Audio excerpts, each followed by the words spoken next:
Pablo Emilio Escobar Gaviria was born on December 1, 1949, in the town of Rio Negro, Colombia. His family was not wealthy. His father was a simple farmer, and his mother a schoolteacher. Growing up in the nearby city of Medellin, young Pablo was exposed to the harsh realities of poverty and, the allure of easy money. He possessed a restless ambition that could not be contained within the confines of a conventional life. From an early age, it was clear he was destined for a path far removed from his modest origins. He once told his mother he would be a millionaire by the time he was 22, a bold promise that would prove to be a chilling understatement of his future.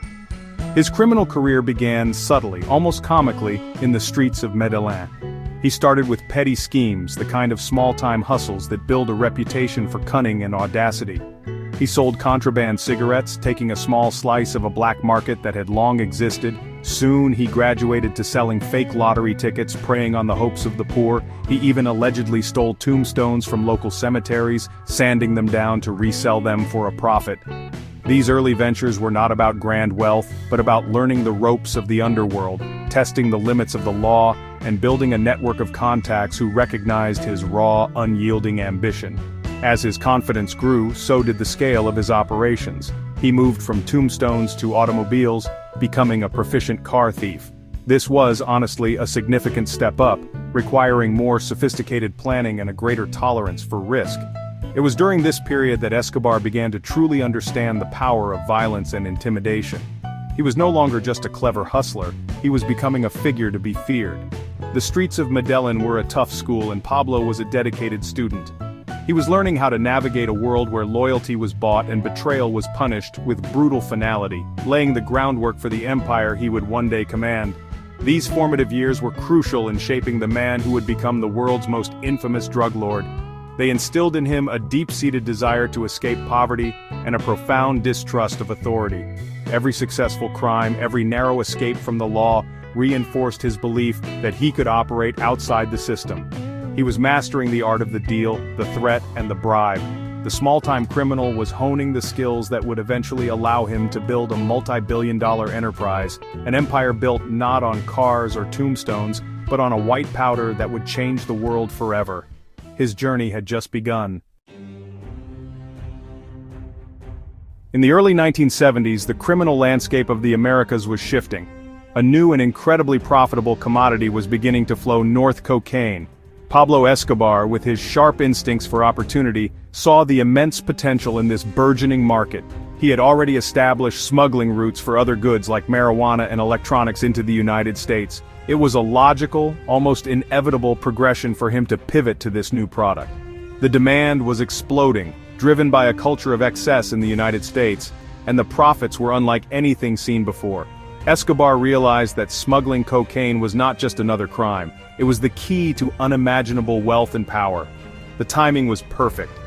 In 1971, US President Richard Nixon declared a war on drugs, a move that ironically created the perfect conditions for traffickers like Escobar.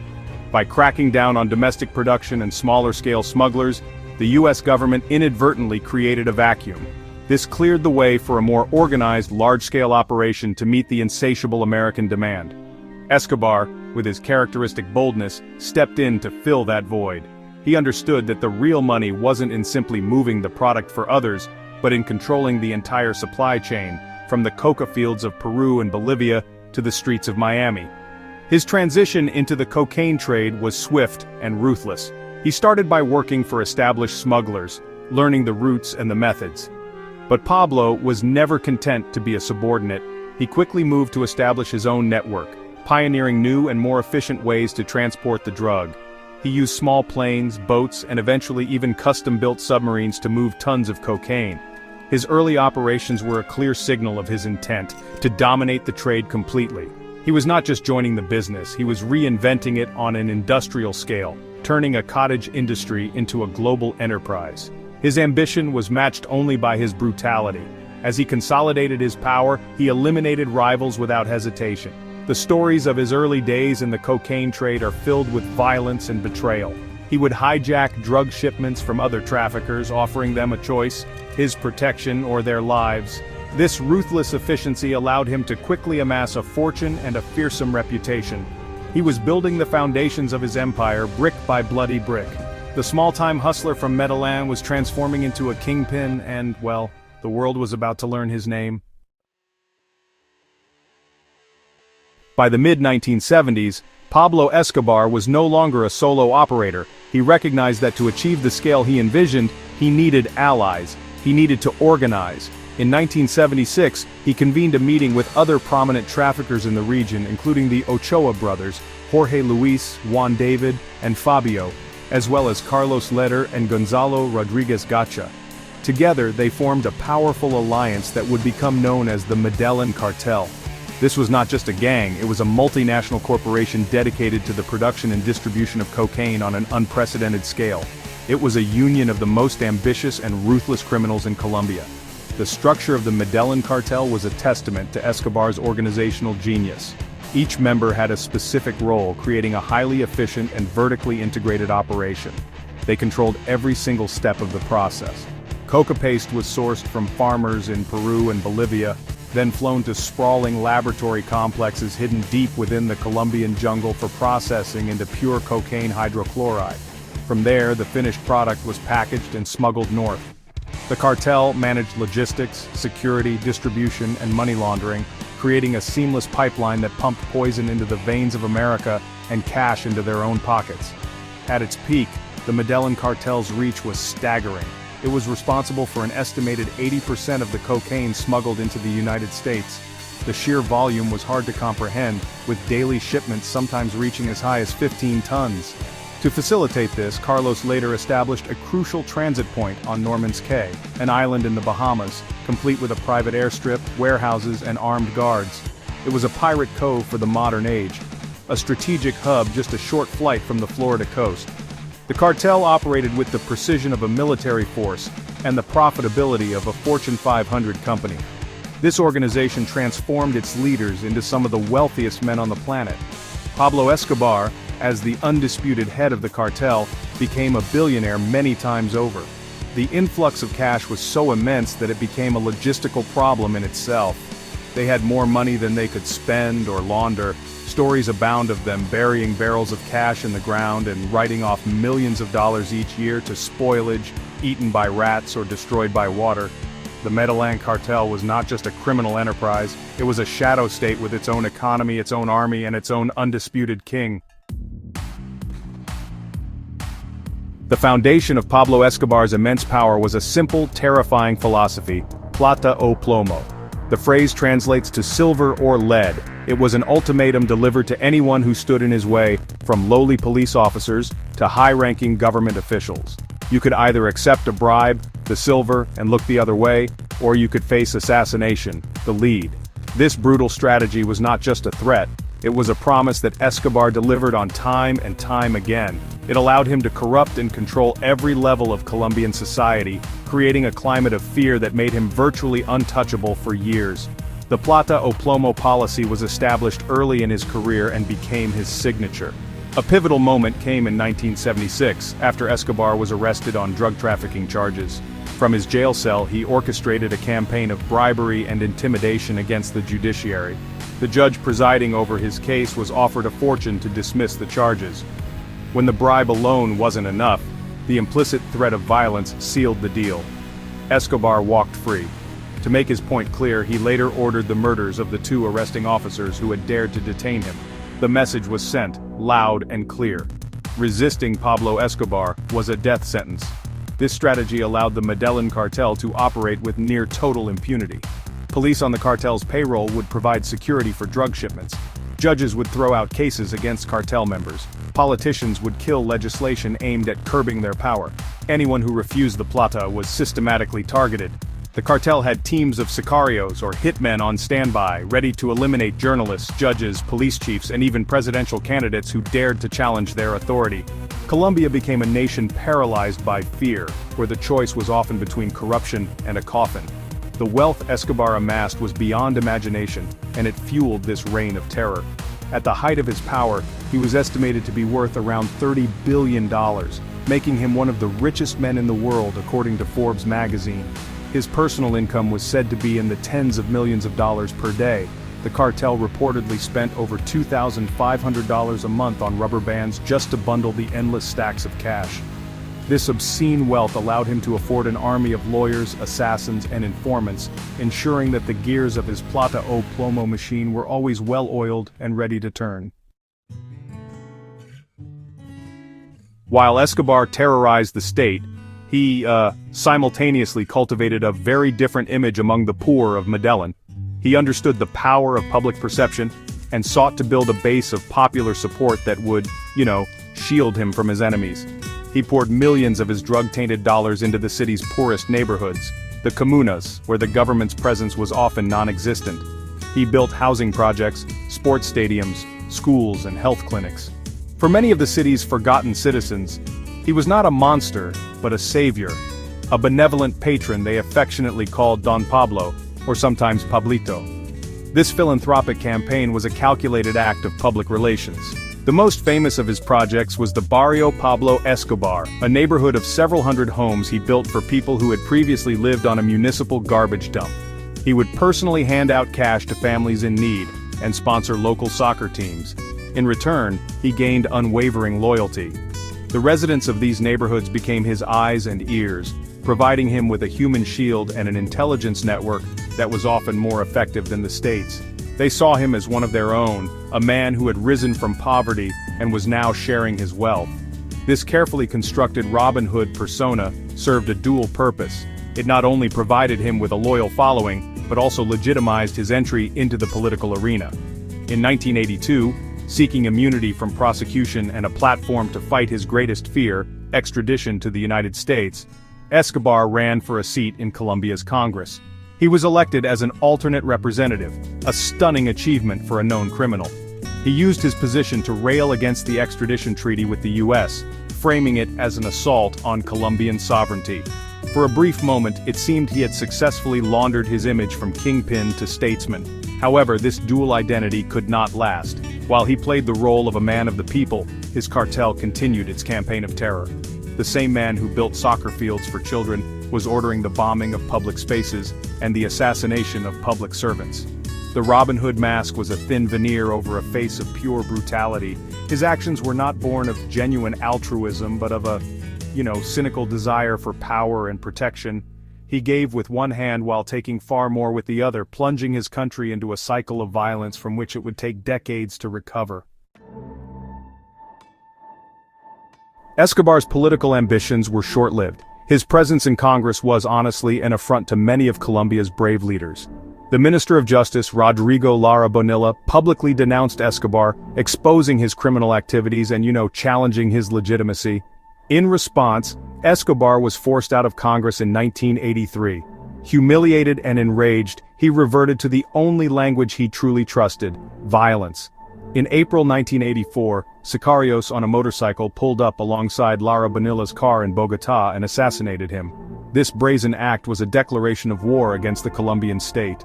The government in turn retaliated by activating the extradition treaty Escobar feared so deeply. The conflict escalated dramatically.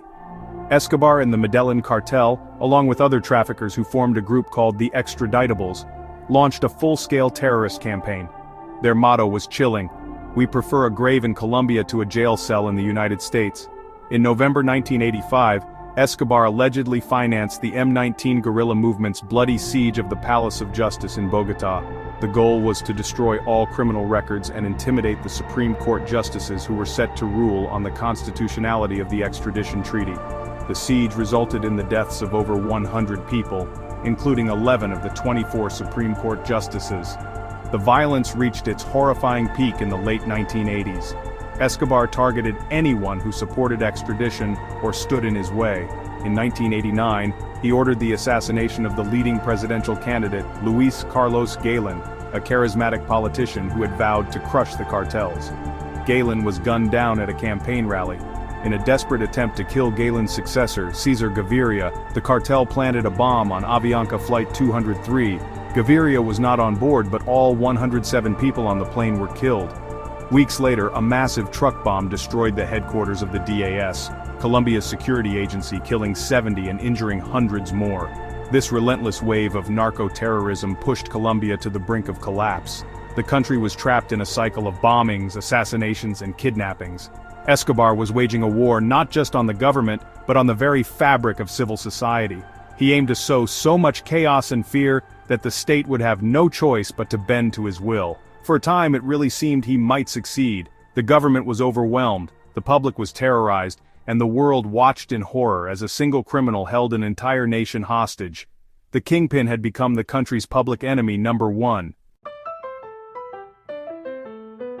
By 1991, both Pablo Escobar and the Colombian government were exhausted by the bloody war. President Cesar Gaviria's administration, desperate to end the violence, took a controversial step. A new Colombian constitution was passed which, among other things, banned the extradition of Colombian-born citizens. This was the concession Escobar had been fighting for all along.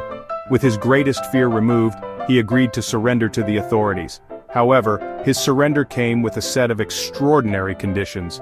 He would not go to a standard prison. Instead, he would serve his sentence in a facility of his own design and choosing. This prison, perched on a mountainside overlooking Medellin, was named La Catedral, the cathedral. It was a prison in name only. In reality, it was a luxurious, fortified compound that Escobar controlled completely. The guards were his own hand-picked men. The Colombian army was forbidden from coming within several miles of the perimeter. Inside, La Catedral featured a jacuzzi, a waterfall, a full bar, a soccer field, and telescopes he could use to look down upon the city and his family's home.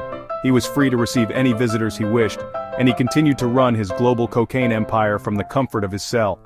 For just over a year, Escobar lived in this golden cage, a symbol of his ability to bend the state to his will. He hosted lavish parties, conducted business, and enjoyed a life of luxury while technically being incarcerated. However, his arrogance would ultimately be his undoing. Reports began to leak out that Escobar was not merely running his business from La Catedral, he was also using it as a private torture and execution chamber.